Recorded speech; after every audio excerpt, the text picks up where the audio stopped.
Բարև ձեզ Հայ ջան, այսօր կպատմեմ Հայաստանը Տիգրան Մեծի հաջորդների օրոք, թե ինչ կատարվեց այնտեղ, կրճատ կհայտնեմ նրա հաջորդների մասին, թե ինչեր են արել, թե ինչեր է կատարվել նրանից հետո, եւ կտեսնեք, որ իրոքից նախորդ տեսահոլովակի ինչ ասել եմ ճիշտ էր, եւ բաժանորդագրվեք իմ YouTube-յան ալիքին, այս տեսահոլովակի տակ եւ մյուս տեսահոլովակների տակ ձեր լայքերը եւ մեկնաբանությունները թողեք, որ ավելի ոգևորեք ինձ, ավելի հետաքրքիր պատմություններ պատմելու հայ ազգի մասին։ Շնորհակալություն դիտելու համար, բարի դիտում։ Տիգրան երկրորդ Մեծին հաջորդեց Արտավազդ երկրորդը Քրիստոսից առաջ 55-ից 34 թվականներին։ Նա ստացել էր հիանալի կրթություն, զբաղվել մտավոր գործունեությամբ։ Առաջին, երկրորդ դարերի պատմիչ Պլուտարխոսի վկայությամբ Արտավազդ երկրորդը գրում էր ողբերգություններ, ճառեր ու պատմական երգեր։ Տիգրան Մեծի իշխանության վերջին շրջանում եւ դրա հաջորդած տարիներին Հայաստանը հայտնվեց նոր աշխարհաքաղաքական իրադարձություններում, գտնվելով երկու գերտերությունների՝ Հռոմի եւ Պարթեւստանի բախման կիզակետում, ինչը ես նախորդ տեսահոլովակում ասեցի, որ Տիգրան Մեծի այդ տարածքների հանձնումը Հռոմում այս խնդրի առաջ կանգնեցրեց եւ այդ խնդիրը լուծելու համար պետք էր դիմել աշխարհաժողովի օգնությանը եւ աշխարհաժողովի միջոցով կարող էր Տիգրան Մեծը հասնել այն բանին, որ երկու տերություններին հաղթեր։ Քրիստոսից առաջ 60 թվականին Հռոմում կազմվեց առաջին եռապետությունը Գնելիոս Պոմպեոսի, Հուլիոս Կեսարի եւ Մարկոս Կրասոսը կազմեցին այդ եռապետությունը Հռոմում։ Կրասոսը դարձավ Արևելքի կառավարիչ, Քրիստոսից առաջ 54 թվականին Պարթեւստանի դեմ արշավանք կազմակերպելու նպատակով նա եկավ Ասորիկ եւ տեսակցեց Արտավազդ երկրորդի հետ քննարկելով առաջիկա արշավանքների ծրագրերը։ Արտավազդը խորհուրդ տվեց արշավանքը կազմակերպել Հայաստանի հարավային լեռնային շրջաններով, որի դեպքում պատրաստություն հայտնեց տրամադրել 30,000 հետևակ եւ 16,000 հեծելազոր բանակ։ Կրասոսը սկզբում ոգևորությամբ ընդունեց Արտավազդ երկրորդի խորհուրդը, սակայն այնուամենայնիվ որոշեց արշավել Հայաստանի միջագետքով եւ Քրիստոսից առաջ 53 թվականին 42,000-անոց եւ 40,000-անոց 7 լեգիոն բանակը սկսեց արշավանքը։ Պարթևները պատասխան արշավի դուրս եկան երկու ուղղությամբ՝ Սուրեն Զորավարն ընդդեմ Կրասոսի եւ Օրոդես երկրորդ արքան ընդդեմ Հայաստանի։ Արտավազդը այդ մասին տեղեկացրեց Կրասոսին եւ հրաժարվեց օգնական զորք տրամադրելուց։ Քրիստոսից առաջ 53 թվականի մայիսի 5-ին Խառանի ճակատամարտում հռոմեացիները ծանր պարտություն կրեցին, տալով շուրջ 20,000 սպանված, այդ թվում Կրասոսն ու նրա որդին, եւ 10,000 գերի։ Կրասոսի գլուխն ուղարկվեց Արտավազդին, որտեղ Արտավազդ երկրորդն ու Օրոդես երկրորդը դաշինք են կնքում եւ ի ապրանքպատում դրան տեղեր ունենում Պարթևների արքայորդի Բակուրի եւ Արտավազդ երկրորդի քրոջ ամուսնությունը։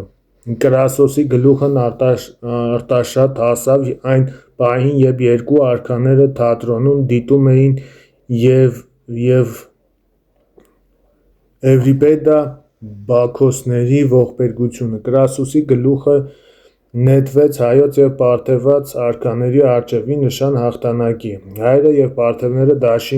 դաշինքի կնքումից հետո միացյալ զորքերն արքայազն Բակուր առաջնորդությամբ Քրիստոսից առաջ 51-ից 50 և 40-ից 38 թվականներին պարտության մատնելով հռոմեացիներին գրավեցին Պաղեստինը, Փյունիկյան Ասորիքը և մտան Կիլիկիա։ Քրիստոսից առաջ 43 թվականին Հռոմում կազմվեց երկրորդ եռապետությունը։ Անտոնիոս Օկտավիանոս Լեպիդը արևելքի կառավարիչ դարձավ Մարկոս Անտոնիոսը։ Քրիստոսից առաջ 40-ից 38 թվականներին պարթևահայկական միացյալ ուժերի արտախշավը միջերկրականի արևելքում լուրջ տագնապ առաջացրեց Հռոմում։ Արևելք ուղարկվեց Բասոս զորավար, որի դեմ ճակատամարտում Քրիստոսից առաջ 38 թվականին սպանվեց պարթևների թագաժառանգ Բակուրը։ Քրիստոսից առաջ 37 թվականին Բակուրի կրտսեր եղբայր Հրահատը, սպանելով հորը Օրոդես II-ին, տիրեց պարթևների գահին և ոչնչացրեց գահի հնարավոր հավակնորդներին, այդ թվում Բակուրից և Արտավազդ II-ի քրոջից ծնված տղա երեխաներին։ Հայ պարթևական դաշինքը խզվեց։ Մարկոս Անտոնիոսը գալով արևելք ծրագրեց նոր պարթևական արշավանք, որը ելնելով Կրասոսի տխուր փորձից նախատեսում էր իրականացնել Հայաստանի տարածքով։ Քրիստոսից առաջ 37 թվականին հռոմեական զորքը անակնկալ ներխուժեց Հայաստան և Արտավազդը մենակ մնալով ու օգնություն չստանալով պարթևներից որոշեց վերահաստատել Քրիստոսից առաջ 66 թվականին Արտաշատի պայմանագիր նախատեսված պարտականությունները։ Արտավազդ II Անտոնիսին խոստացավ 6000 հեծելազոր և 7000 հետևակ օգնական զորք տրամադրել թույլատրել պարթևների դեմ արշավանքը Հայաստանի տարածքով։ Քրիստոսից առաջ 36 թվականին Անտոնիսը 100 հազարանոց զորքով շուրջ 300 սայլերի վրա տեղավորած պարսպակործան քարանետ և այլ մեքենաներով Կառնո դաշտից արշավանքը ուղղեց դեպի Ատրպետական։ Առաջ անցնելով ռազմական մեքենաներից Անտոնիոսը պաշարեց Ատրպետականի Գանձակ քաղաքը, ընդառաջ եկավ պարթևական զորքը, շրջանցեց պաշարումը և ոչնչացրեց ճանապարհին գտնվող ռազմական մեքենաները։ Ակնհայտ էր, որ Անտոնիոսը տանուլ է տալու պատերազմը, ուստի Արտավազդը հետ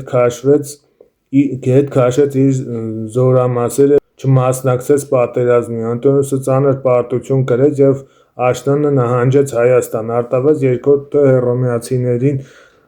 դեղորայք և պարեն տրամադրեց։ Նա ոչնչացրեց Անտոնիոսի Հայաստանում եղած զորքերը, թեպետ այդ բանը անել նրան հորդորում էր Օկտավիանոսը, որը հայոց արքայի հետ հաստատել էր գաղտնի նամակագրություն։ Անտոնիոսի ասպարեզից հանելով Արտավազդ II կնպաստեր Հռոմում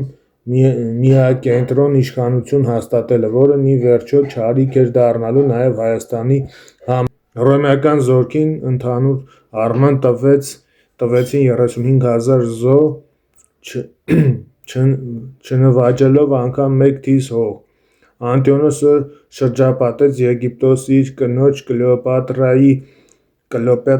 8-րդի մոտ։ Հռոմեական սենատի գրած նամակներում նա ողջ մեղքը սկսեց բարդել Արտավազդի դավաճանության վրա։ Այդ դեպքում պետք էր պատժել Արտավազդին, ուստի Անտոնիոսը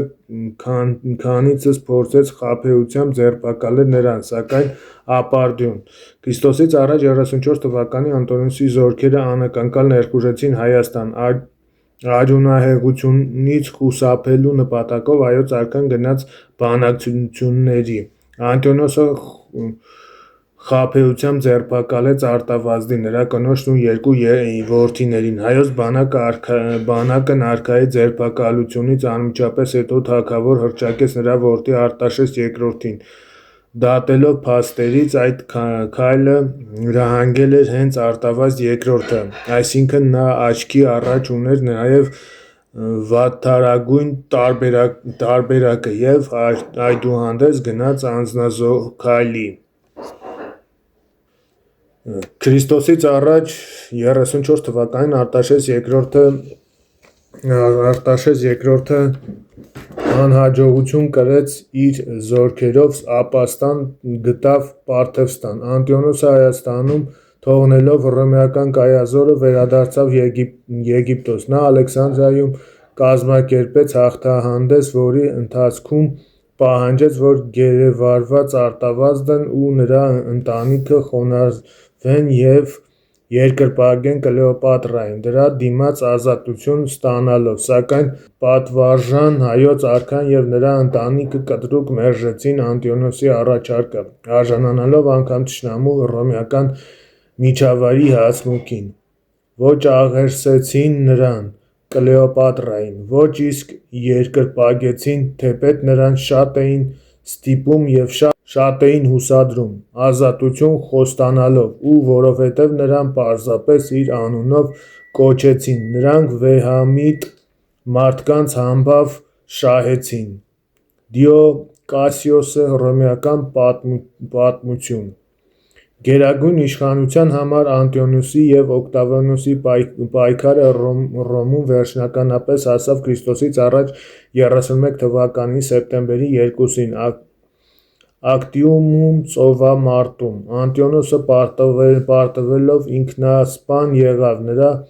ճակատագիրը կիսեց նաև Կլեոպատրան, սակայն մինչև այդ մահապատիժ էր ենթարկվել Արտավազդ երկրորդը։ Նրա գլուխն ուղարկվել էր Անտիոնոսին ու Կլեոպատրային դաշնակից Պետականի արքա Արտավազդ Մեծացուն (Մար Արտավազդին)։ Քրիստոսից առաջ 31 թվականի վերջին Արտաշես երկրորդը սեփական զորքերով վերադարձավ Պարթևստանից, ազատագրեց Հայաստանը, հաղթեց Ատրպետականի արքա Արտավազդին և Ատրպետականը միացրեց իր պետությանը։ Արտաշես երկրորդն իշխեց մինչև Քրիստոսից առաջ 20 թվականը։ Նա շենացրեց երկիրը և հատեց դրամներ արքայից արքա Տիտղոսի նշմամբ։ Քրիստոսից առաջ 27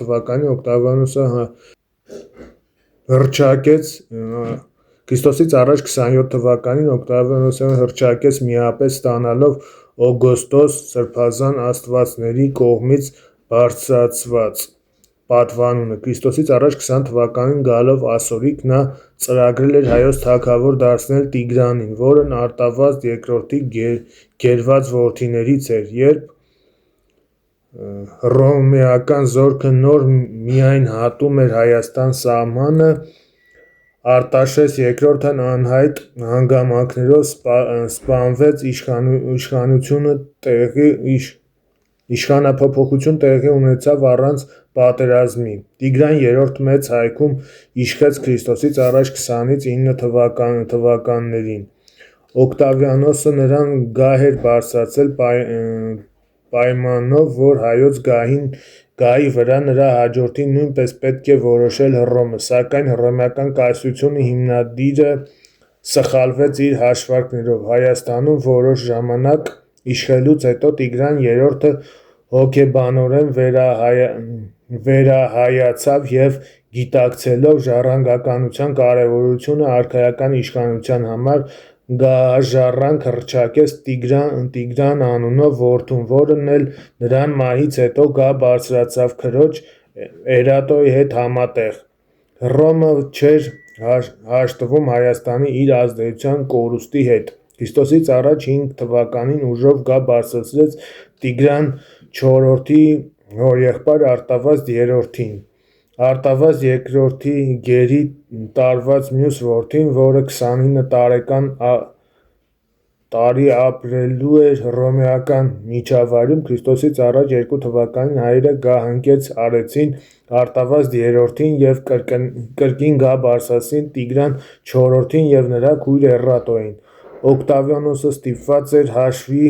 նստել հայերի հետ, նախատեսվեց բանակցություններ Տիգրան IV-ի հետ, սակայն առաջին թվականի հյուսիսային լեռնականների դեմ մղված պատերազմում նա զոհվեց, իսկ Էրատոն հրաժարվեց գահից։ Դա ընդունված է համարել Արտաշեսյան արքայատոմի իշխանության, բայց ոչ հայոց թագավորության, ինչպես երբեմն սխալմամբ համարում են, ավարտի թվական։ Էրատոն 6-11 թվականներին կրկին գահակալեց, սակայն միանձնյա, ինչը չփրկեց վիճակը։